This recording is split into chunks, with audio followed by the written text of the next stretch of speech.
Ester Avenue के refund का अभी तक कोई पता नहीं है। लोग वहाँ पर चक्कर काट रहे हैं गुड़गांव के टीसी ऑफिस में, साथ ही साथ मेल डाल कर परेशान हैं। फ़ोन करते हैं तो फ़ोन वहाँ का उठता नहीं है।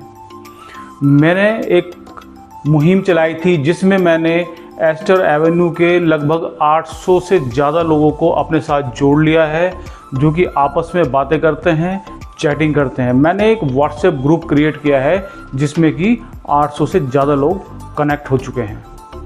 अगर आप भी उस ग्रुप से जुड़ना चाहते हैं, उस ग्रुप में शामिल होना चाहते हैं, तो मैं स्क्रीन पे एक QR कोड चल रहा है, उस QR कोड को स्कैन करके आप मुझे रिक्वेस्ट भेज सकते हैं और मैं आपको उस ग्रुप में ऐड कर लूँगा। साथ ही साथ YouTube के डिस्क्रिप्शन में मैं लिंक भी दे रहा हूँ, उस लिंक पे क्लिक करके आप मुझे रिक्वेस्ट भेज सकते हैं। और अगर आप इंस्टाग्राम पर देख रहे हैं मुझे, तो इंस्टाग्राम में जो मेरा प्रोफाइल है उस पर क्लिक करके आप उस ग्रुप से भी जुड़ सकते हैं।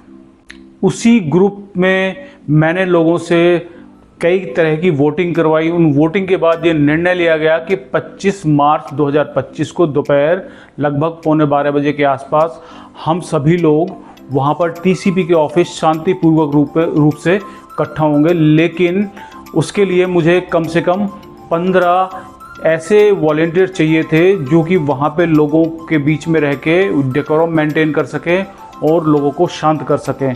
लेकिन वहाँ पर मेरे पास सिर्फ 2 ही नॉमिनेशन आए थे, इसलिए मैंने एंड मोमेंट पे यानी कि आखिरी में ये निर्णय लिया कि हम वहाँ पर नहीं जाएंगे, अन्यथा कुछ भी होने के चांसेस हो सकते थे। क्योंकि ग्रुप में मैं देख रहा था कि उस समय लगभग 650 के आसपास लोग शामिल हो चुके थे और जब मैं वोटिंग करा रहा था तो सिर्फ उसमें लगभग 150 के आसपास लोगों ने पार्टिसिपेट किया था। तो बाकी के लोगों पर थोड़ा सा डाउट बनता है कि उन्होंने पार्टिसिपेट क्यों नहीं किया।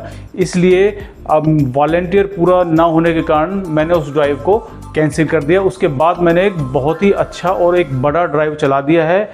वो क्या है वो मैं बताने जा रहा हूँ आपको। उससे आगे बढ़ने से पहले मेरे को आप इंस्टाग्राम पे फॉलो कर लेना, साथ ही साथ मेरे यूट्यूब चैनल को सब्सक्राइब जरूर कर लेना। अगर आपको ये वीडियो वर्थ लगे तो इस वीडियो को लाइक ज़रूर कर देना।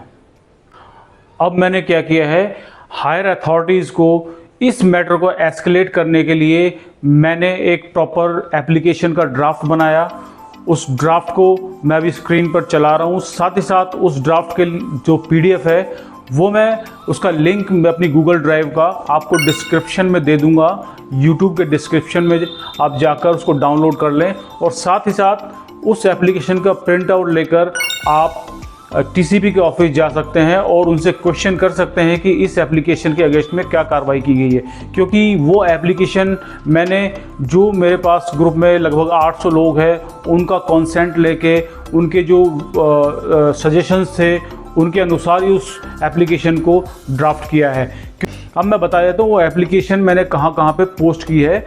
सबसे पहले मैंने वो चंडीगढ़ जो head town and country planning है उनको मैंने वो पोस्ट किया है। उसके बाद चीफ मिनिस्टर ऑफ हरियाणा को मैंने वो पोस्ट किया है और फाइनल लेवल पे मैंने प्राइम मिनिस्टर ऑफ इंडिया को भी वो एप्लीकेशन फॉरवर्ड करी है, ताकि इस जो ये घपला कह सकते हैं इसको हुआ है, इसकी हाई लेवल की इन्वेस्टिगेशन हो सके।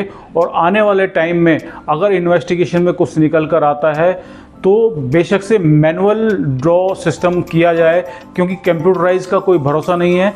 हो सकता है कि उसमें पीछे से कुछ गड़बड़ करी जा रही हो। और ये चीज़ भी देखने में आई है कि जब टाउन एंड कंट्री प्लानिंग ने इस प्रोसेस को, इस ड्रॉ के प्रोसेस को, अलॉटमेंट को होल्ड पे डाल दिया था एक नोटिफिकेशन के द्वारा, उसके बावजूद बिल्डर ने बाकी के जो अलॉटी हैं, जो ड्रॉ में अलॉटमेंट जिसका निकला था, उनको डिमांड नोट भेजकर उनसे पैसा लेना शुरू कर दिया। बहुत से ऐसे लोग हैं कि जो पैसा पे कर चुके हैं अपना 20% और उनका फ्यूचर आधार में लटक गया है कि आगे क्या होगा, क्योंकि बैंक के लाइबिलिटीज़ भी उनके ऊपर आ जाती हैं। और अगर ये ड्रॉ होता है, ये कैंसिल होता है ये ड्रॉ, तो बहुत ज़्यादा मुश्किलों में वो पड़ जाएंगे। तो गवर्नमेंट को निर्णय लेना है कि क्या करना है।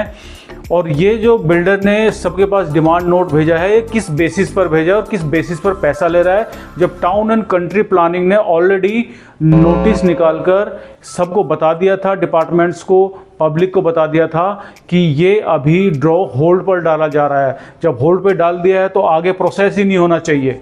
तो दोस्तों, अगर आपको कुछ अच्छी इन्वेस्टमेंट भी करनी है रेजिडेंशियल में या कमर्शियल पे, तो मुझे आप नीचे व्हाट्सएप कर सकते हैं या कॉल कर सकते हैं।